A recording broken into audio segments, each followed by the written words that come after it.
Good afternoon. Welcome back from lunch. We hope you're having a great time at Node.js Interactive so far. Yes! Woo! Okay, good. Thank you for joining us. We will show you some cool things that you can do with spreadsheets and Node.js. You might know me from my talks about V8 and JavaScript compilers, but I switched teams. I work in the Google Cloud org now, so I want to talk about cloud stuff, so this will be very different from any other talks you might have seen from me. We'll give you sort of a basic introduction to some of the Google Cloud Platform products, specifically serverless functions, and we'll tie it all together using spreadsheets for prototyping. Conveniently, Sheets is also part of Google Cloud, so all the APIs work together really nicely. My name is Franziska Hinkelmann. I'm at Google based in New York City, and I'm a member of the Node.js Technical Steering Committee, and I'm co-presenting with Leah. Hi, I'm Leah Cole. I am based out of Sunnyvale, California, and I typically use Node to write samples for data analytics and ML products in cloud. And I am by no means a Node expert. In fact, Franzi's my go-to Node expert, especially when I want advice on best policies for our samples.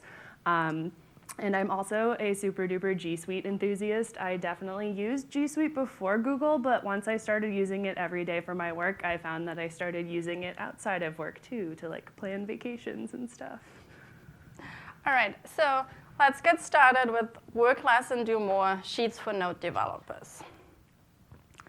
Why are we talking to you about spreadsheets?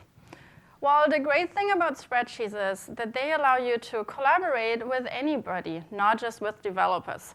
Spreadsheets, they have this universal language, you might say, that pretty much anybody can pick up. So anybody that you want to work with, regardless of their background, they can edit the data, they can read the data, they can filter data, sort it, play around with it, and draw their own conclusions, which can sometimes be really useful. I'm sorry, my puppy is crying. All right, so Sheets are good if you want to collaborate with non-engineers.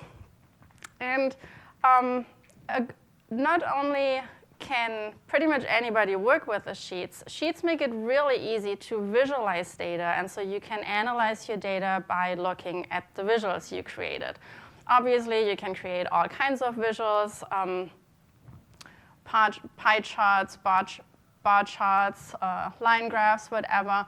And yes, as engineers, we could write code, we could use D3.js and generate really pretty graphs, but it usually takes a lot longer than just using a sheet to visualize some data.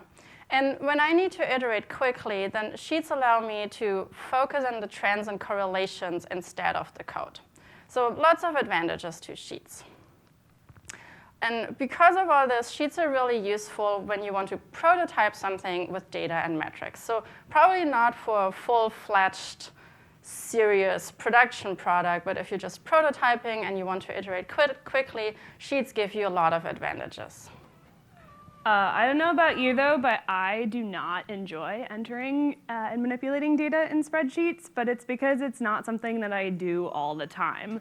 I do think, though, that Sheets are an awesome tool for the output, and especially for beautiful visualizations like this one.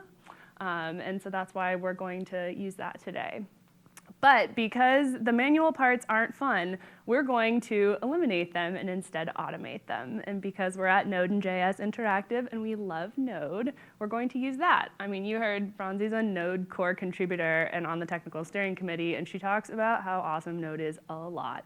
And it's a good influence. Before I was working with her, I definitely gravitated towards Python and Java because that was what I was more comfortable with, but especially now that async await makes things more readable, I definitely gravitate more towards Node for that automating. All right, so we're going to start by writing this Node application to work with Sheets. We're going to install the Google APIs client library from the NPM registry, like so. And it's a full-fledged API for talking to Sheets that we're going to use. But before we dive in, I do want to give a quick shout out to the G Suite APIs as a whole. If you're not sure, we've been using this term G Suite a lot. It's our family of productivity tools. So it's not just Sheets, which we're focusing on today, but it's also Docs, Slides, Gmail, Calendar, among other things. And you can call all of those APIs for free, which is awesome because free stuff is great. You don't have to have an enterprise account. And as Franzi said earlier, G Suite is part of Google Cloud, which also encompasses Google Cloud Platform. So if you've ever played around with Google Cloud Platform and used those APIs, using the G Suite APIs is pretty much the same. It's the same account, same family. They are generated the same way. You turn those APIs on the same way, which is great.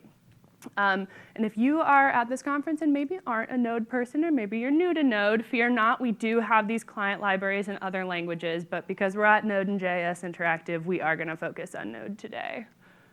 So let's take a look at Hello World in Sheets. This could just be a script that's running locally on my machine, and we'll start by requiring that package that we just got from the NPM registry. So we'll start by initializing the Sheets client. And then above that, we see this string that has our scopes. And so that's the level of access that we want to grant this script. We know that files live in Google Drive with other file types like docs and slides, but specifically, we only want to write to spreadsheets today.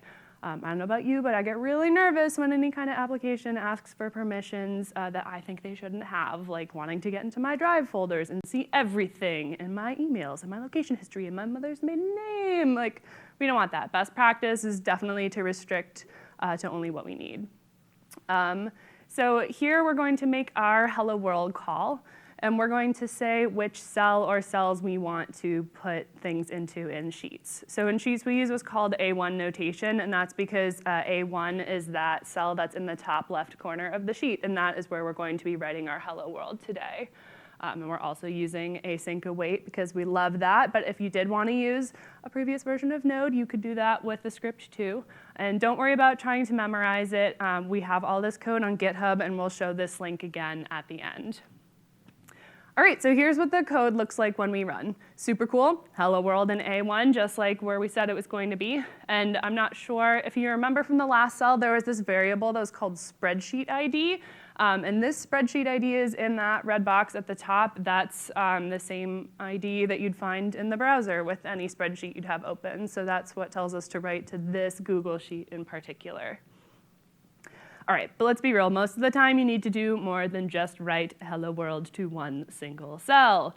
And the best way to make multiple modifications to one sheet is to batch your requests together. And this method, this batch update request, is very common across all of the G Suite APIs. So why should you group your requests? There are two main reasons. The first is that every call is going to have a little bit of network latency, so if you group them together, you can save yourself from that. And the second is that while the APIs are free, there is a quota. So if you batch your requests together, they will count as one towards your quota instead of many. So definitely want to optimize for that. So each of these mysterious tasks could be a different kind of request, like it could be writing data like we did with Hello World, or it could be adding a chart or formatting a cell or deleting a sheet altogether, filtering your data. If you name it, if it's in the Google Sheets UI, you can do it in the API, which is pretty great. We say it's like a big hammer for all kinds of things you can do, or insert your favorite tool, I don't know. So we have this basic toolkit for working with the Sheets API, and we're doing it in Node. So let's talk about a real-world problem.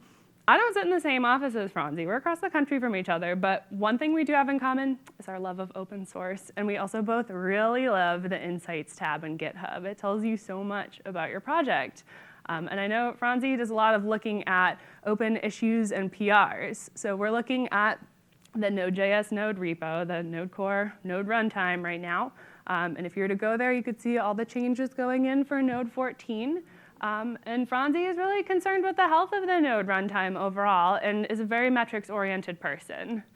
But the thing about the Insights tab is it really only tells you info about GitHub. They're just numbers. Like, what does 901 issues mean without additional context? Do we know if that's healthy or not for Node? And it's because a lot of other factors affect productivity. Like, if a product team were to come in and change a ton of requirements, that's going to change your velocity. Who's ever been there? Or if you're to have a ton of technical debt, that can slow you down. But on the other hand, if you have really good test coverage and continuous integration, that can make things good. Or what if people are hangry and that makes them not as productive? You get it. Franzi wants a holistic picture of what goes into making the node repo healthy and what helps folks be more productive. So we're going to focus on the question that I mentioned there that's hard to define. We're going to be a little bit silly, and we want to experiment to find out if food satisfaction yields better GitHub metrics. So this is a hard problem, not just from a technical perspective, but because it's a real-world problem, too. We have our contributors at their machines. We have GitHub. We have food. And we want to write a prototype to automate gathering information about all of those, and that's why we're going to use Sheets for the prototyping to manipulate the data. And of course, we're going to do it in Node so that we can use Node to monitor the Node repo. So let's start by breaking down that problem. So my intuition is that when we're well-fed, we write better code. But we care about metrics, so let's start with the data. Node Core is a very active repo, and we would like to know how many open pull requests do we have, how many issues, and how many PRs are we merging, and how many issues are we closing. Luckily, the GitHub API provides all this data for us, and using OctoKit, the GitHub, the client for JavaScript, it's very easy to get this data. It's just a few straight-up API calls, and we know how many open issues we have instead of looking at the website. So I'm collecting this data by doing a few calls to the GitHub API, and then just like in the Hello World example that Leah showed us, I use a Sheets API call to write this data into a spreadsheet.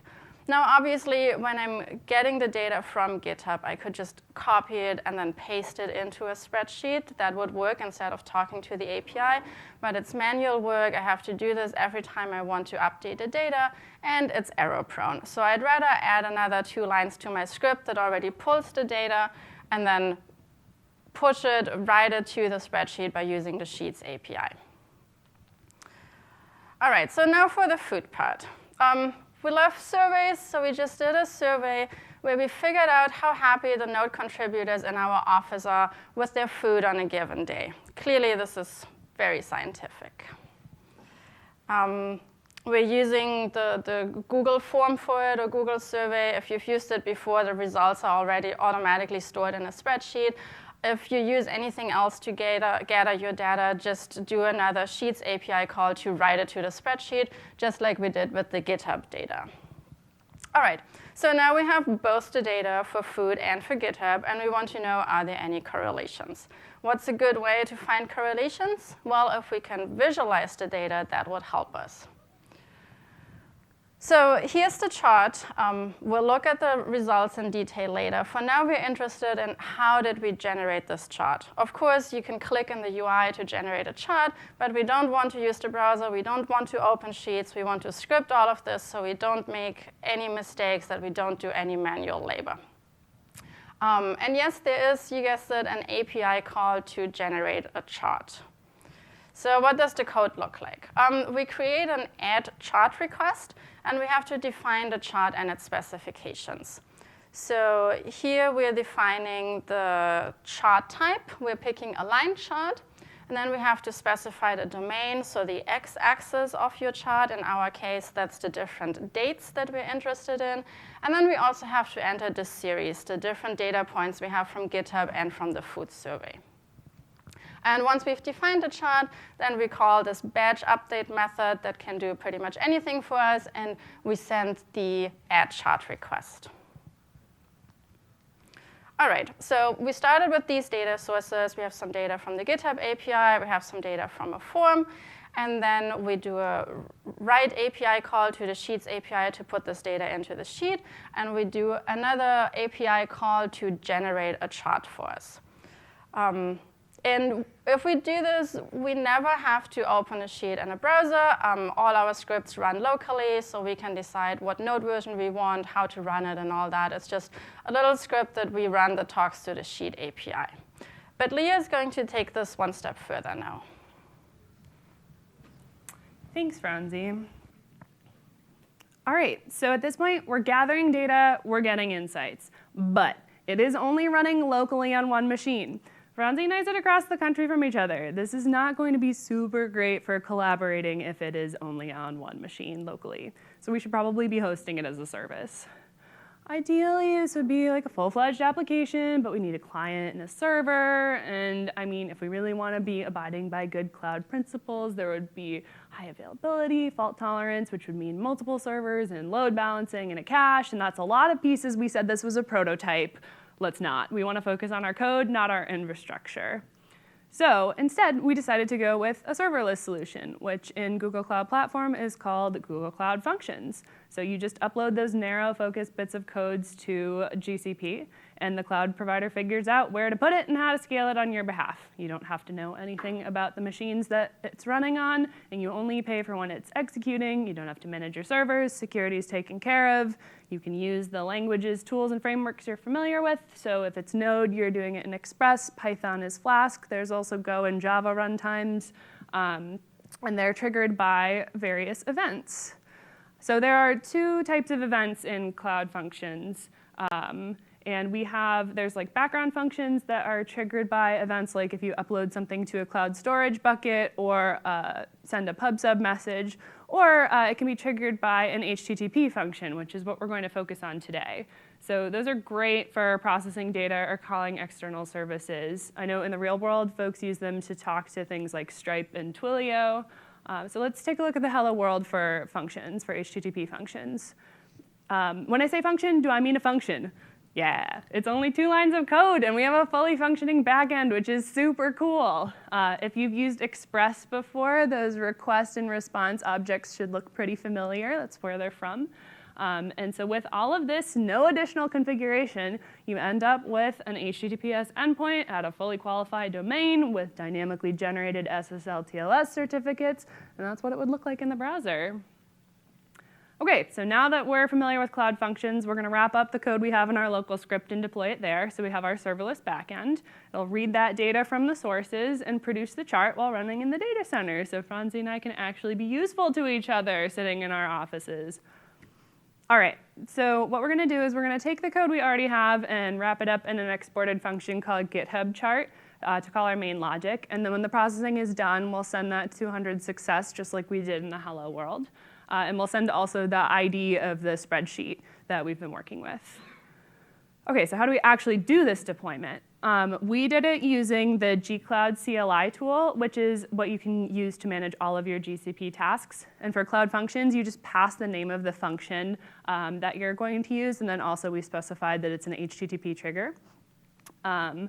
And it uploads your code, and it picks up the package JSON, which is great, but not the modules, because that would be a ton of stuff. And so this is great for if your internet connection's not super duper. And those dependencies are then downloaded in the cloud and used by it. You could also edit the package JSON and the function if you wanted to in this UI, the Cloud Console, which is nice for quick fixes. I love a command line, but I do also love a useful UI, especially for a quick fix. All right, so at this point, our code's in the cloud, which is sweet, but it still needs to be triggered manually. If you're doing something where you want to be pulling in data regularly, you don't want it to be triggered manually. That stinks. That means you have to remember to do it. So instead of needing a human, we chose to use Cloud Scheduler to run our code. It's basically big fancy cron in the cloud. You set up the cron job in the Cloud Console. That's the same UI that you can use for Cloud Functions. And you use the same syntax as if you were using normal cron. Our job runs every morning at 9, and we specify the HTTP URL to trigger that Cloud Function.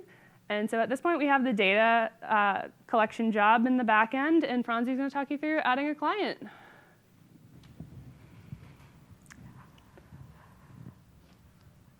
All right, so we have the code in the cloud, but we have to remember that weird URL for the HTTP endpoint, and would be just a little more convenient if we had a UI client for it.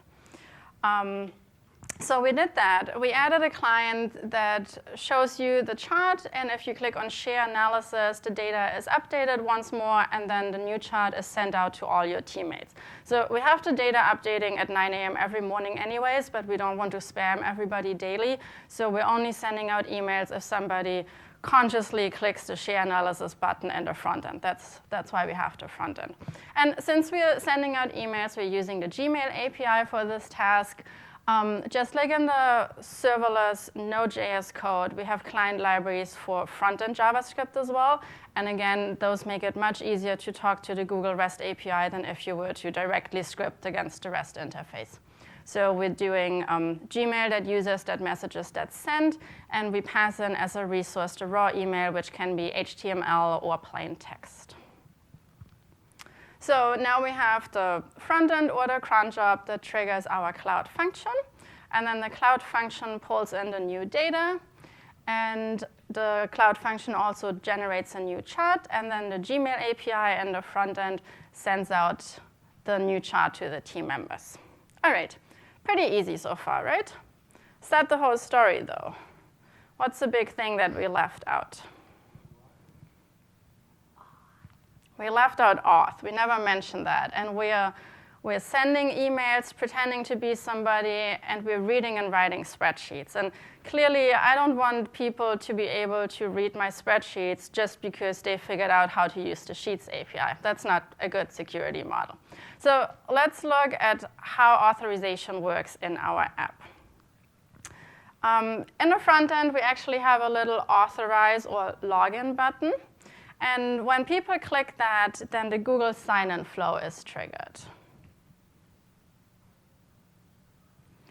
And Google sign-in is a secure authentication system that allows your users to log in with their Google account that they already have.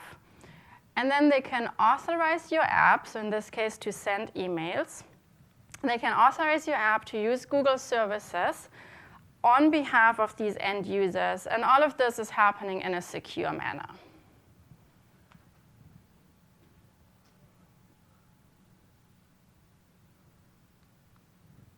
All right, so Google uses the OAuth 2 protocol, and the application needs user consent before it can access the data. Just like you saw, the end user has to consent to send out emails on their behalf. And the key point of OAuth 2 is that the application does not have the user's credentials. The users logged in, but they didn't log in to your app. They logged into the Google Auth service, and then they only gave consent. So that's a big plus because you don't have to worry about storing these credentials securely because you don't get them. OAuth 2 relies on consent, not on credentials. Let's look at how this protocol works in detail. So more specifically, the authorization flow is called three-legged OAuth. It's three-legged because there are three entities. So there's your application, there's the Google service, and then there are the end users. So when your application wants to make a request to the Google server, then the user is prompted to log in and to consent. And if they do so successfully, then your application receives a token. And after validating that token, the application can use this token to make API calls to the Google API. Luckily, the client libraries handle this somewhat complicated workflow for you. One thing that Leah showed us earlier was that you have to specify the scope. So just like in the backend and the front end, we have to specify the scope before initializing the Google client. So here the scope is for Gmail.send, and that's why the sign-in flow said, do you consent to this application sending emails on your behalf? Now, if the user agrees to that, and then your app gets a token back, and now you take this valid token and you try to read the user's spreadsheets, even though it's a valid token, it's not valid for the spreadsheet scope, so you'll get a 4 or 3. So only what the user consented to, and that's specified by the scope that you pass in, makes the token valid for. All right, so in the front end, we have an end user clicking the login button. We use three-legged OAuth with end user consent. How do we handle auth in the back end where we just have a cloud function talking to the Sheets API, but no end users? It's a serverless cloud function, no front end, no nothing. Well, since end users are not directly involved, we use server-to-server authentication. And in this case, the spreadsheet belongs to the application rather than to an end user.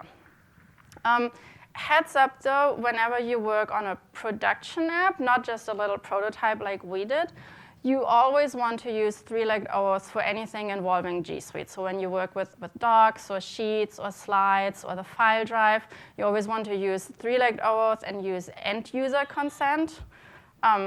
The reason is if this is a production app and you have millions of users, then all of a sudden this application owns millions of documents and spreadsheets, and that's way over the quota. So your default is whenever you use docs or access like that, use three-legged OAuth. In our little prototype, though, we don't worry about that. We just have one team looking at this. It's not a million files. It's one spreadsheet, so we can just do server-to-server auth. This is also referred to as two-legged auth. Can anybody guess why? Well, there's only two entities involved, obviously. There's no end user. There's your application, and there's the Google service. And for server-to-server authentication, you can make your authorized API calls using a JSON web token, a JIT, instead of an access token. And again, if you use the client libraries, they handle all of this for you, so you don't have to worry about creating or signing a JIT. So comparing three-legged and two-legged OAuth, three-legged is on behalf of end users. It requires users' consent, and it's the best practice when you work with a G Suite API. Two-legged is for server-to-server authentication. It's on behalf of the application, and the resources, the documents, they have to belong to the application.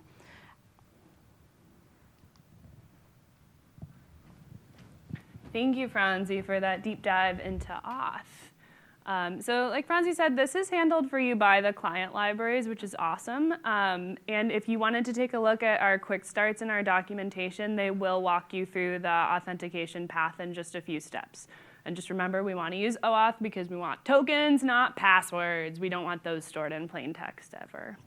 But let's get back to the whole point of building this app. We want to know if food satisfaction affects GitHub repo health and productivity. So we made a lot of charts showing food satisfaction against GitHub metrics. On the left side, we have open issues and PRs, and on the right side, we have the happiness scale. And the original survey ran from 1 to 5, where 5 was the most happy. So let's actually look at a smaller, easier to read chart. So this is closed in issues and merged PRs against food happiness. Food happiness is the red thick line that goes across with the hump in the middle. And blue is the closed issues, green is the merged PRs. If you're not sure which is which, the most important thing to note is that they all have that hump around the same time, which makes us think that food satisfaction does affect GitHub metrics, which is cool. But know that you could also use these things for other internal systems or application monitoring that's maybe not as silly as this. But we do want to show you that we have the proof that good food yields good code. We do want to add one last thing onto our system, though. Another workflow we see a lot is that folks have to create reports of data regularly, either for their managers or for a broader team meeting, and they often have to do it at a repeated time interval, like weekly, monthly, quarterly, or sales folks have to make customized reports for their clients. If you don't have to do it, someone you work with somewhere probably does. So we're going to pretend that we want to prove our good food trend continues over time, and we're going to share this with folks all across the company in our report, and we're going to script it because doing it manually sounds awful. I don't know if you've ever had to update one of these reports, but doing it manually, it works. You can start by copying an old one and moving in the new data, but I know I'm prone to copy-paste errors, and it's very tedious. So instead, we're going to create a template with placeholders for the things that we know we're going to replace, like the current date, and we're going to completely automate it. So we'll have first the Google Drive API create a copy of this template every time we need it, and we'll use the Slides API to tie it all together in this spreadsheet. So we'll initialize that client to make modifications, and this should look a lot like the other Google G Suite APIs we've been using. And if you remember in that template I showed a couple slides ago where we had the placeholder for the date in curly brackets, that's what we're highlighting here. That's what we want to replace. And we want to use a replace text call to replace it with today's date. And if you weren't sure, this is going to be a batch update. We could also be making other replacements at the same time, like if we wanted to submit the number of pull requests that were closed or issues at the same time, we could do that in this call. That is gross.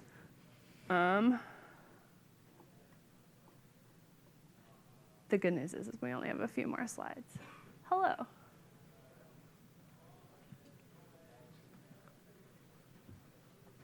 Just went off. It did.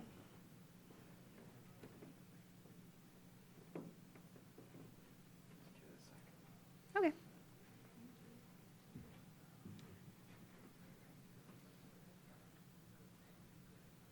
Just rebooting, sorry. That's okay.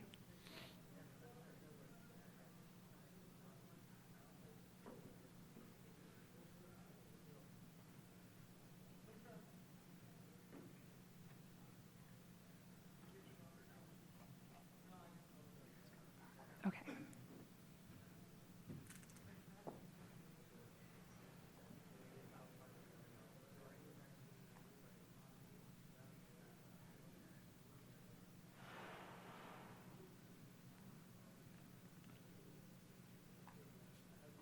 Sweet. All right. So now we're going to figure out how to add our charts. So what's nice about the APIs is they're just as tightly coupled as the products themselves are. So Slides has an API call that can insert a Google Sheets chart just by its chart ID. So you can generate these reports with up-to-date data, no human intervention, either save yourself or your coworkers tons of time. You could become that person who has to generate the report's new best friend by teaching them this. So just a quick review. We designed a basic reporting system using Node that calls a Google Cloud function using those G Suite APIs, and it fetches data from external sources and shares that back to the user either through the Gmail or through an automated report in Slides. And at its core, we're using Sheets for the data collection and the manipulation. So we wanted to know if the food affected GitHub productivity. Maybe you wanted to know that too. Or maybe you want to take this solution and make it fit your needs. If so, this is where the code lives in GitHub, and we would love to inspire you to either try this or try something similar. Like, be creative. Take a non-technical problem and try to solve it with the tools you use every day, or a tool that you want to try out so you can get better at it. We also want to do a quick shout out to our friend and colleague Anu Srivastava, who helped write a lot of this code to make this awesome. Thank you to the conference for having us and for you for coming. We'll answer your questions probably in the hallway or at the Google booth because I think we're running low on time. So thank you.